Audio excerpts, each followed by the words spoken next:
আমাদের প্রেমটা হয়েছিল হচ্ছে বাবারে, সেটা তো একটা বিরাট ব্যাপার, মানে কি আর বলবো। এই জাস্ট শিবরাত্রি গেল, এই শিবরাত্রি আর আমাদের বিয়ের তারিখ এই বছর প্রথম একসাথে পড়লো। আর শিবরাত্রিটা হচ্ছে আমাদের কাছে একটা মানে শিব ঠাকুর, তার জন্য আমার বাড়িতে এই বাবা রয়েছে, সেও দেখছে সবকিছু। সেটা হচ্ছে যে আমি আর সঙ্গীত অপুর সংসারে একসাথে কাজ করতাম, সঙ্গীত ক্যামেরার পিছনে, আমি অবভিয়াসলি ক্যামেরার সামনে। তো সেখান থেকে হঠাৎ করে আমার শিবরাত্রির দিন আমার উপোস, তো আমি সারাদিন উপোস করে কাজ করলাম। শুটিং করার পরে এখনো মনে আছে রাত্রি 11টা মতো প্যাক আপ হয়। আর আমি আমার যে ড্রাইভার ছিল প্রোডাকশনের, তো তাকে বলেছিলাম যে সমস্ত কিছু কিনে রাখবে, আমি যাওয়ার সময় কোনো একটা মন্দিরে শিবের মাথায় জল ঢেলে দিয়ে যাব। সেই দিনই প্রোডাকশনের গাড়িতে হঠাৎ করে একজন এসে উঠে বললো, ম্যানেজার বললো একটু ড্রপ করে দেবে সঙ্গীতকে। আমি বললাম আমার তো মন্দিরে যাওয়ার কথা আছে। সঙ্গীতকে পারমিশন দিলাম যে আমি একটা মন্দিরে যদি একটু জল ঢেলে যাই, কোনো আপত্তি আছে? সঙ্গীত বললো বেশিক্ষণ লাগবে কি? না খুব একটা বেশিক্ষণ লাগবে না। বললো ঠিক আছে। আমি বললাম ভালো। তারপর আমি ভাবলাম যে ও যখন রয়েছে, আমি বললাম তুমি কি হেল্প করবে আমাকে, একটু ধরে দেবে? বললো হ্যাঁ, ওর নিজের ইচ্ছাতেই বললো হ্যাঁ। একটা জায়গায় জুতো খুললাম আমরা, জুতো খুলে আমার এখনো মনে আছে জায়গাটা, ওই যে আমাদের কাকু আমাকে নিয়ে যেত, পিক ড্রপ করতো, সে একটা মন্দিরে নিয়ে গেছিল এবং রাতের বেলা পুজো হচ্ছে। সঙ্গীত আর আমি দুজনকে তখন আমরা শুধু ফ্লোরটুকুতেই চিনি, তার বাইরে না বন্ধুত্ব, প্রেম তো অনেক দূরের কথা। ফ্লোরের বাইরে ও আমায় প্রথম দেখছে মেকআপ ছাড়া, একটা লং স্কার্ট পরে, মাথায় একটা ওড়না মতো জড়িয়ে। আর আমি সঙ্গীতকে দেখছি ফ্লোরের বাইরে, যার কোনো তাড়া নেই, মানে পুরো একদম অন্যরকম একটা মানুষ। সবসময় কি দেখি ফ্লোরে, চলো চলো চলো, এখান থেকে এটা হবে, ওটা হবে, সেটা হবে। তো তার বাইরে একটা অন্য মানুষ।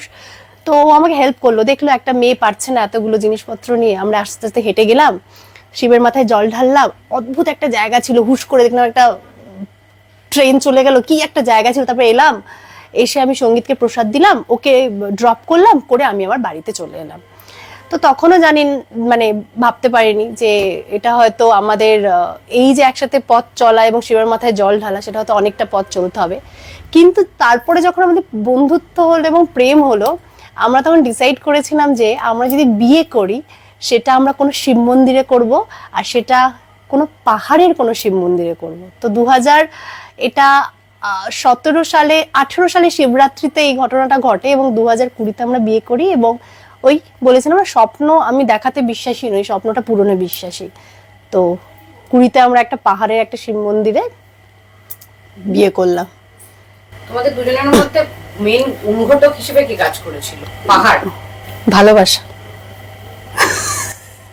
ওটাই, মানে দুজনের প্রতি দুজনের মনে হয়, আমার কাছে ভালোবাসার থেকে আমার কাছে ম্যাটার করে রেসপেক্টটা। মানে আমি যে মানুষটার সাথে আছি, সেই মানুষটাকে আমি কতটা সম্মান করি, শুধু সেই মানুষটাকে না, মানুষটার জায়গাটাকে কতটা সম্মান করি। আমার মনে হয় যে সঙ্গীত আমাকে ভালোবাসার থেকেও আমি কিভাবে এগিয়ে যাব, আমি কিসে ভালো থাকবো, সেটা ভীষণভাবে দেখে। এবং আমিও সেটাই, আমি ওর কাজটাকে রেসপেক্ট করি, ওর চিন্তা ভাবনাকে রেসপেক্ট করি। আর মানুষটা তো আছেই। দুজনেই একই ফিল্ডের, সেই জায়গা থেকে বাড়ি ফিরে দুজনকে সময় দেওয়ার সময়টা মানে আওয়ার টাইমটা পাও, সেটা আমরা আগে ক্যালকুলেট করে নিই। মানে আমাদের কাছে ভীষণভাবে ম্যাটার করে, কারণ হয় না, আমি মনে করি যে মানুষের ধরো কাজের জায়গা একদম ঠিকঠাক আছে, প্রচুর টাকা ইনকাম করছে, কিন্তু ব্যক্তিগত জীবন যদি ঘাটা থাকে না, সবকিছু করেও সে শান্তি পাবে না। তো আমার যেটা মনে হয় যে ব্যক্তিগত জীবনটাকে এবং ব্যক্তিগত জীবন সুন্দর করার জন্য প্রচুর টাকার, প্রচুর জিনিস, প্রচুর শপিং এর কখনো প্রয়োজন পড়ে না। প্রয়োজন পড়ে দুটো মানুষ দুজন দুজনকে বুঝে সুন্দর এবং সুস্থ থাকাটা। এবং যেটা আমার আর সঙ্গীতের মধ্যে হয়, ওই আমি তোমাকে ভালোবাসি, তুমি আমাকে ভালোবাসো, চলো প্রেম করলাম, রোম্যান্স করলাম, তার বাইরে গিয়ে আমরা দুজন কাজটাকে নিয়েই প্রচুর কথা বলে অনেকটা সময় কাটিয়ে দিতে পারি। মানে আমি আর সঙ্গীত যখন একসাথে থাকি, আমাদের মধ্যে কথা হয় যে যেমন তো এই কাজটা আজকে এইভাবে করলাম, এটা করলে কি হতো, আমি বলি আমি এটা করলাম, এটা করলে কি হতো, ও আমাকে বলে আচ্ছা এই কন্টেন্টটা ভেবেছি চলো একটা শুট করে নি, আমিও বলি এই কন্টেন্টটা ভেবেছি চলো শুট করে নি।